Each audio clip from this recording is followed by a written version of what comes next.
నమస్తే BC news కి స్వాగతం. నా పేరు నీలిమ. ముందుగా ముఖ్యాంశాలు.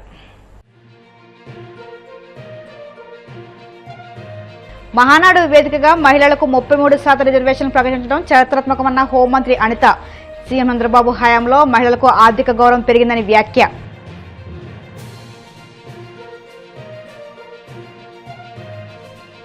అర్బన్ ఛాలెంజ్ ఫండ్ కింద విశాఖకు 1500 కోట్ల విలువైన ప్రాజెక్టులు మంజూరు.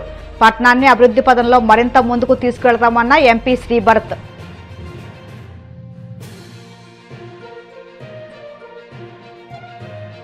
పదకొండు సీట్లకు పడిపోయిన వైసీపీ భవిష్యత్తులో సింగిల్ డిజిట్కు పరిమితం కావడం ఖాయం. తీవ్రస్థాయిలో దుర్మెత్తిన కడప ఎమ్మెల్యే రెడ్డప్ప గారి మాధవిరెడ్డి.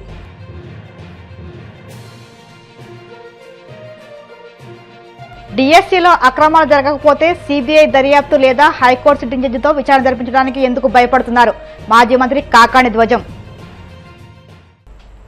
మహిళా రిజర్వేషన్ బిల్లు పార్లమెంట్లో ఆమోదం పొందినా లేకున్నా రాష్ట్రంలోని మహిళలకు చట్టసభల్లో 33% రిజర్వేషన్లు కల్పించాలని టీడీపీ నిర్ణయించడం పట్ల మంత్రి వంగలపూడి అనిత హర్షం వ్యక్తం చేశారు. మహానాడు వేదికగా సీఎం చంద్రబాబు ఈ నిర్ణయాన్ని ప్రకటించడం చారిత్రకమని అన్నారు. ఇదొక సామాజిక విప్లవంగా అభివర్ణించారు. గత గొడ్డలి పార్టీ ప్రభుత్వంలో 5 ఏళ్లు రాజధాని అమరావతి కోసం రోడ్డెక్కిన మహిళలను బూటుకాలతో తన్నించిందని ఆగ్రహం వ్యక్తం చేశారు. మహిళలు అన్న వాళ్ళని చాలా అంటే ఒక వంటింటి కుందేళ్ళు అన్న రకాల మనుషులు కూడా ఉన్నారు. వంటింటికే పరిమితం అయిపోయిన మహిళలు ఏమి చేయగలరు అన్న పొజిషన్ నుంచి ఆ రోజు నందమూరి తారక రామారావు గారు, మన తెలుగుదేశం పార్టీ వ్యవస్థాపకులు, మాజీ సీఎం, ఆయన పార్టీ పెట్టినప్పుడే మహిళలకు సముచితమైన స్థానం కల్పించాలి అని చెప్పి గవర్నమెంట్ వచ్చిన తర్వాత కూడా ఆస్తుల సమాన వాటా హక్కును ఆ రోజే కల్పించి పుట్టి ఇంటిలోనే కాదు మెట్టినింటిలోని కూడా మహిళకి గౌరవంగా ఉండాలనే ఉద్దేశంతో తల్లిదండ్రుల ఆస్తిలో సమాన వాటా హక్కు మహిళకు కూడా ఇవ్వాలని చెప్పి ఆ రోజు ప్రవేశపెట్టిన, అంటే సుమారుగా 44 సంవత్సరాల క్రితమే దీనికి ఆజ్యం పడిందని ఒకసారి మనం చెప్పుకో. ఒకవేళ మహిళ తాలూకా చదువు ప్రాధాన్యతని ఆ రోజు ఆ మహానుభావుడు ఏ రకంగా కొలమానం వేశారో తెలియదు, కానీ ఆ రోజు నుంచి పద్మావతి యూనివర్సిటీ అంటే ఒక సపరేట్గా ఒక మహిళా యూనివర్సిటీ, అంటే ఆ రోజు ఆయన తీసుకున్న రిఫార్మ్స్ దేశం మొత్తం మీద ఇంప్లిమెంట్ చేసే విధంగా ఆ రోజు తయారైనాయి. ఆస్తుల సమాన వాటా హక్కు ఆ రోజు రాష్ట్రంలో మొదలు పెడితే దాన్ని కొన్ని సంవత్సరాలకి దేశం మొత్తం అడాప్ట్ చేసుకొని దేశంలో ఉన్న ప్రతి మహిళకి కూడా ఆస్తుల సమాన వాటా హక్కు కల్పించే విధంగా చట్టం రూపొందించారంటే ఆ రోజు ఆయన తీసుకున్న నిర్ణయం ఎంత బలమైనదో ఎంత శక్తివంతమైనదో మనందరికీ కూడా అర్థమవుతుంది. మహిళా విద్యా విషయంలోని కూడా ఇందాకే చెప్పాను, పద్మావతి యూనివర్సిటీస్ తర్వాత అనేకమైన మహిళా యూనివర్సిటీస్ వచ్చినాయి. మహిళలకు ప్రాధాన్యత కల్పించాలనే ఉద్దేశంతో వాళ్ళకి రిజర్వేషన్లు కల్పించాం. ఆఖరికి చదువు అయింది, వాళ్ళకి సమాన వాటా హక్కు ఇచ్చాము, గౌరవం పెంచుతున్నాము. కానీ వాళ్ళని కంపల్సరీగా రాజకీయాలకు కూడా అలవాటు చేస్తే రాజకీయాలు కూడా బయటకు వస్తే మెరాకిల్స్ సృష్టిస్తారు నిజంగా అని చెప్పి ఆ రోజు నమ్మిన వ్యక్తిగా అప్పటి నుంచి ఇప్పటి వరకు కూడా గౌరవ సీఎం చంద్రబాబు నాయుడు గారి వరకు కూడా ప్రత్యేకంగా వాళ్ళందరికీ కూడా మన స్థానిక ఎలక్షన్స్లో రిజర్వేషన్లు ఇవ్వటం, అంటే ఈరోజు ఒక ప్రెసిడెంట్గా, ఒక ఎంపీటీసీగా, ఒక జడ్పీటీసీగా, ఒక ఎంపీపీలుగా, జడ్పీ చైర్మన్లుగా సగం మంది మహిళలు ఈరోజు మనకి కనిపిస్తున్నారంటే ఆ రోజు ఆ మహానుభావుడు పెట్టిన పుణ్యమని మనందరం కూడా చెప్పాం. అటువంటి పరిస్థితి నుంచి గౌరవ ముఖ్యమంత్రి గారు చంద్రబాబు నాయుడు గారు పార్టీని టేక్అవుట్ చేసుకుని తర్వాత ఆయన సీఎం అయిన తర్వాత మనం చూస్తే గౌరవ ఎన్టీ రామారావు గారి టైంలో మహిళల తాలూకా కాన్ఫిడెన్స్ పెరిగింది, మహిళలు చదువు పెంచారు, అంటే ఒక రకంగా చెప్పాలంటే ఆత్మగౌరవం పెరిగింది. తర్వాత గౌరవ ముఖ్యమంత్రి చంద్రబాబు నాయుడు గారు వచ్చిన తర్వాత మహిళకి ఆర్థిక గౌరవం పెరిగిందని చెప్పడానికి నిజంగా మేమందరం కూడా గర్వపడాలి. ఎందుకు ఆర్థిక గౌరవం పెరిగిందని చెప్తున్నామంటే ఆ రోజు నుంచి కూడా డ్వాక్రాస్ని ఇంప్లిమెంట్ చేయటం, కానీ ఈ రోజుకి కూడా డ్వాక్రా సంఘాలు ఎలా ఉన్నాయంటే 1 కోటి మంది సభ్యులతో అంటే డ్వాక్రా సంఘాలు కనిపిస్తున్నాయంటే ఇది కదా అచీవ్మెంట్. అంటే డ్వాక్రా సంఘాలు అన్నవి ఒకటి ఎంత బలంగా రోజు నాటామంటే ఎవరు వచ్చినా ఏ గవర్నమెంట్ వచ్చినా ఏదైనా అన్నా క్యాంటీన్ లాంటివన్నీ పీకేసే ప్రయత్నాలు చేశారు, ప్రజావేదిక లాంటివి కూల్చేసే ప్రయత్నాలు చేశారు, కానీ డ్వాక్రా సంఘాలను టచ్ చేసే ప్రయత్నం కూడా చేయలేదు ఏ రాజకీయ పార్టీలు కూడా. అంటే అంత స్ట్రాంగ్గా డ్వాక్రా గ్రూప్స్ ఉన్నాయి, ఈరోజు సెల్ఫ్ హెల్ప్ గ్రూప్స్ అనేవి ఉన్నాయి. అంటే వాళ్ళకి వాళ్ళ కాళ్ళ మీద వాళ్ళు నిలబడాలి.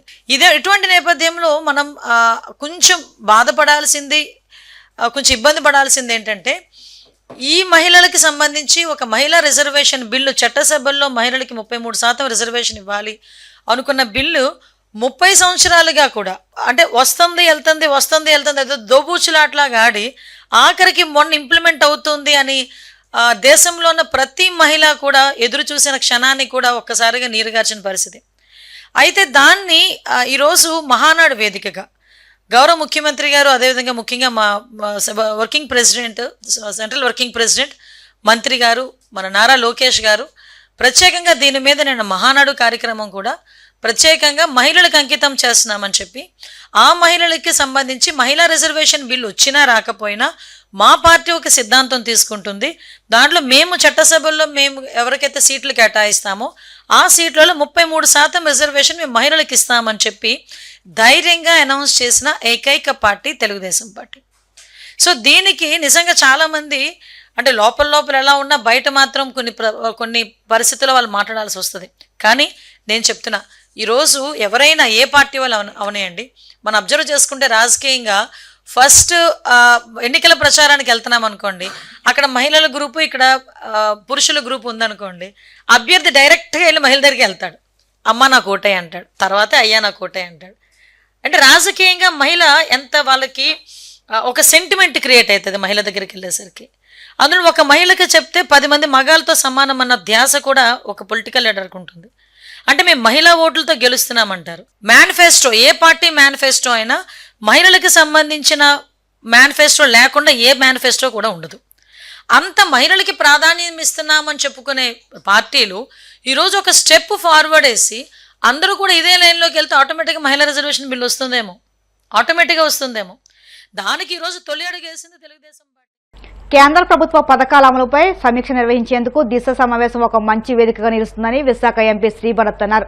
దిశ సమావేశంలో 33 విభాగాలకు చెందిన అధికారులతో పలు అభివృద్ధి అంశాలపై విస్తృతంగా చర్చించినట్లు తెలిపారు.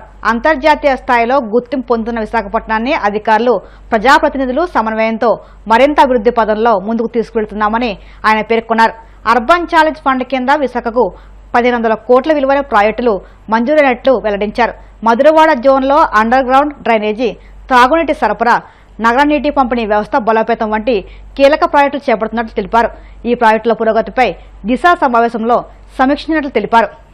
గొడ్డలి పార్టీ అరాచకాలకు తాను బాధితురాలినని కడప ఎమ్మెల్యే రెడ్డప్ప గారి మాధవరెడ్డి తెలిపారు. మంగగిరిలోని టీడీపీ కేంద్ర కార్యాలయంలో మీడియాతో మాట్లాడారు. సామాజిక మాధ్యమాల వేదికగా తన మీద, తన కుటుంబంపైన వైసీపీ పేటీఎం బ్యాచ్ దారుణంగా ట్రోల్ చేసి రాక్షసానందం పొందారని పేర్కొన్నారు. మానసికంగా వేధించారన్నారు. వైసీపీ నేతలపై మహిళలు తిరగబడే రోజు వచ్చిందని, 11 సీట్లకు పడిపోయిన ఆ పార్టీ భవిష్యత్తులో సింగిల్ డిజిట్కు పరిమితం కావడం ఖాయమన్నారు. 2026 మహానాడు వేదికగా రాష్ట్ర చరిత్రలో, అలాగనే భారతదేశ చరిత్రలో రాజకీయంగా ఒక మైలురాయి అని చెప్పుకోవచ్చు. ఈ మహానాడు మహిళా సాధికారత మీద, ముఖ్యంగా ఈ మహానాడును స్త్రీశక్తి మహానాడుగా నామకరణం చేసి, ఈ మహానాడులో మహిళలకి 33% రిజర్వేషను తెలుగుదేశం పార్టీ ఇస్తోంది అని చెప్పేసి మన యువ నాయకుడు నారా లోకేష్ గారు ప్రకటించడం జరిగింది. మాటల్లో చెప్పడం కాకుండా చేతల్లో ఈ యొక్క రిజర్వేషన్ను మహిళలు కల్పిస్తున్నాము. మహిళా సాధికారత అనేది తెలుగుదేశం పార్టీ జీన్స్లో ఉందని చెప్పేసి ఈసారి మహానాడు ప్రస్ఫుటంగా రాష్ట్ర ప్రజలకు తెలియజేసింది.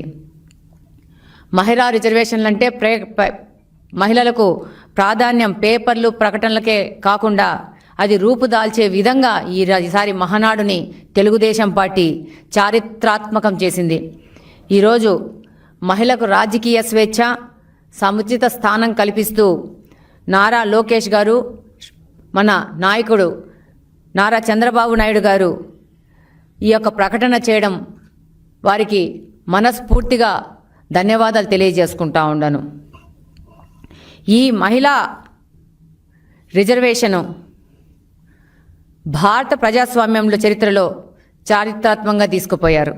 నారీ శక్తి వందన్ అధినియం మహిళలకు చట్టసభల్లో 33% రిజర్వేషన్ను కల్పించి రాజకీయ నిర్ణయాల్లో మహిళల యొక్క స్వరాన్ని వినిపిస్తూ చట్టాలను చేయడమే లక్ష్యం. ఇది కేవలం సంఖ్యాపరమైన మార్పు కాదు, భారతదేశ విధానాల్లో మహిళల స్వరం వినిపించడం కీలక సంస్కరణ. అలాగనే రాజకీయ అవకాశాలు మహిళలు కల్పించాలనడం కూడా ముఖ్య ఉద్దేశము. ఈరోజు తెలుగుదేశం పార్టీ అంటే తెలుగుదేశం పార్టీ దేశ రాజకీయాల్లో ఒక ప్రస్ఫుటమైన మార్పు తీసుకురావడానికి ఈ యొక్క మహిళా రిజర్వేషన్ బిల్లుతో ముందుకెళ్తా ఉంది. మన అన్న స్వర్గీయ నందమూరి తారక రామారావు గారు మహిళ అంటే ఒక శక్తి అని నమ్మిన మొదటి వ్యక్తి. తెలుగుదేశం పార్టీ మహిళా సంక్షేమం కోసం పుట్టిన పార్టీ. అలాగనే మహిళలను విద్య, ఉద్యోగ అవకాశాలతో పాటు రాజకీయ అవకాశాలు కూడా మహిళలు కల్పించాలని చెప్పేసి వాళ్ళకి స్వేచ్ఛాపరమైన నిర్ణయాలు ఇవ్వడము, వారికి గౌరవం ఇవ్వడము, వాళ్ళకి భద్రత ఇవ్వడం అనే ఒక స్లోగన్తో పుట్టిన పార్టీ తెలుగుదేశం పార్టీ. ఈరోజు తెలుగుదేశం పార్టీనే ఆ రోజు మహిళలకి ఆస్తిలో హక్కు తీసుకురావడం కానించి మహిళలకు స్థానిక సంస్థల్లో 9% రిజర్వేషన్ తీసుకొని వస్తే మన నాయకుడు చంద్రబాబు నాయుడు గారు దాన్ని 33% తీసుకొని వెళ్లారు. ఆ రోజు అన్న ఎన్టీఆర్ గారు మహిళల కోసం ప్రత్యేకమైన మహిళా యూనివర్సిటీ నిర్మిస్తే దాన్ని ముందుకు తీసుకెళ్తూ చంద్రబాబు నాయుడు గారు డ్వాక్రా పథకాన్ని ప్రవేశపెట్టి ఆయన మానసపుత్రిక ఈరోజు మహిళలు ఆర్థికంగా స్వేచ్ఛగా ఉన్నారంటే డ్వాక్రా అనేది, సెల్ఫ్ హెల్ప్ గ్రూప్స్ అనేది ఏ విధంగా పనిచేస్తాయనేది ఈరోజు మనం ప్రస్ఫుటంగా చూస్తూ ఉంటాము. ఈరోజు వితంతు పింఛన్ ప్రవేశపెట్టిన పార్టీ ఏంటంటే తెలుగుదేశం పార్టీ. తండ్రి పేరుతో పాటు తల్లి పేరు కూడా అప్లికేషన్స్లో ఫిలప్ చేయాలి అని చెప్పేసి ప్రభుత్వ రికార్డులో తల్లి పేరు కూడా పెట్టాలనేసి ఒక చారిత్రాత్మక మార్పు తీసుకొచ్చింది ఏంటంటే తెలుగుదేశం పార్టీ. ఇప్పుడు కాసేపు ప్రకటనలు.